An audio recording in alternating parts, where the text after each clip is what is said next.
Hello viewers, இந்திய cricket அணி தனது சொந்த மண்ணில் இதுவரை கண்டிராத ஒரு வரலாற்று சரிவை சந்தித்துள்ளது. ஹவுகாதி டெஸ்ட் போட்டியில் இந்தியாவை 408 ரன்கள் வித்தியாசத்தில் வீழ்த்திய தென்னாப்பிரிக்கா 2 போட்டிகள் கொண்ட தொடரை 2-0 என்ற கணக்கில் முழுமையாக கைப்பற்றி ஒயிட் வாஷ் செய்துள்ளது.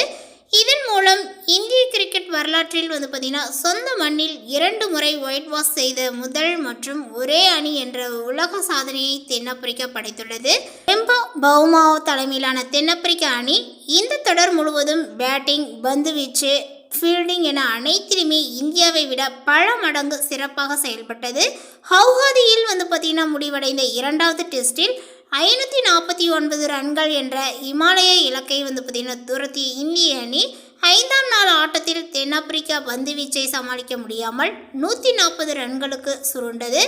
இதன் மூலம் 408 ரன்கள் வித்தியாசத்தில் இமாலய வெற்றியை பெற்றது தென்னாப்பிரிக்கா அணி இந்தியாவை அந்த சொந்த மண்ணில் பார்த்தீங்கன்னா ஒயிட் வாஷ் செய்வது இது 2வது முறையாகும். இதற்கு முன் 2000 ஆண்டில் சச்சின் டெண்டுல்கர் தலைமையிலான இந்திய அணியை ஹன்சிக் குரோனியோ தலைமையிலான தென்னாப்பிரிக்க அணி 2-0 என்ற கணக்கில் வீழ்த்தி ஒயிட் வாஷ் செய்திருந்தது.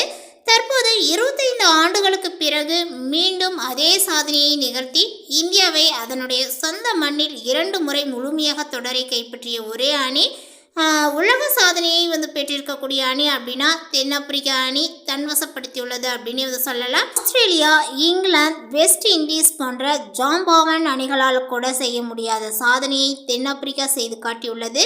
இவை சொந்த மண்ணில் ஒயிட் வாஷ் செய்த அணிகள் அப்படின்னு பார்த்தீங்க அப்படின்னா தென்னாப்பிரிக்கா 2000 2-0 என்ற வீதத்தில் பார்த்தீங்கன்னா ஒயிட் வாஷ் செய்திருக்கு. அதேபோல் நியூசிலாந்து பார்த்தீங்கன்னா 2024 3-0 என்ற விகிதத்தில் பார்த்தீங்கன்னா ஒயிட் வாஷ் செய்திருக்கு. அதேபோல் அடுத்தது பார்த்தீங்கன்னா தென்னாப்பிரிக்கா மீண்டும் 2025 இப்போது பார்த்தீங்கன்னா 2-0 என்ற விகிதத்தில் பார்த்தீங்கன்னா வீழ்த்தி ஜெயிச்சிருக்கு அப்படின்னு சொல்லலாம்.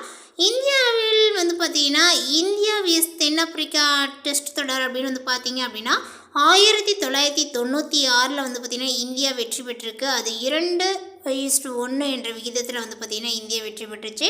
அதேபோல் மீண்டும் பார்த்தீங்கன்னா 2000 தென்னாப்பிரிக்கா பார்த்தீங்கன்னா இந்தியாவை ஜெயிச்சிருக்குங்க. 2004 இந்தியா வெற்றி பார்த்தீங்கன்னா 1-0 என்ற விகிதத்தில் வெற்றி பெற்றிருக்கு.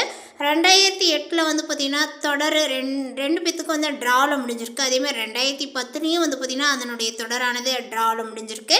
2014 பார்த்தீங்கன்னா 15 பார்த்தீங்கன்னா இந்தியா வெற்றி 3-0 என்ற விகிதத்தில் பார்த்தீங்கன்னா இந்தியா வெற்றி பெற்றிருக்கு. 2019 இந்தியா வெற்றி பார்த்தீங்கன்னா 3-0 என்ற விகிதத்தில் பார்த்தீங்கன்னா வெற்றி பெற்றிருக்கு. இப்போது பார்த்தீங்கன்னா 2025 தென்னாப்பிரிக்கா வெற்றி பெற்றிருக்கு. இந்த வரலாற்று தோல்வி இந்திய அணிக்கு மிகப்பெரிய தலைகுறிவை பார்த்தீங்கன்னா ஏற்படுத்தியிருக்கு. பயிற்சியாளர் கௌதம் கம்பீர் மீது கடுமையான விமர்சனங்கள் எழத் தொடங்கியுள்ளன. இந்திய டெஸ்ட் அணியின் எதிர்காலம் குறித்து BCCI தீவிரமாக ஆலோசிக்க வேண்டிய கட்டத்தில் உள்ளது. தகவலை பற்றி நீங்கள் என்ன நினைக்கிறீங்க? உங்களுடைய கருத்துக்கள் என்னங்கிறத நோட்டிஃபிகேஷனில் போடுங்க. மேலும் இது போன்ற பல சுவாரஸ்யமான தகவலுடன் அடுத்த ஒரு வீடியோவில் சந்திக்கலாம். தேங்க்யூ.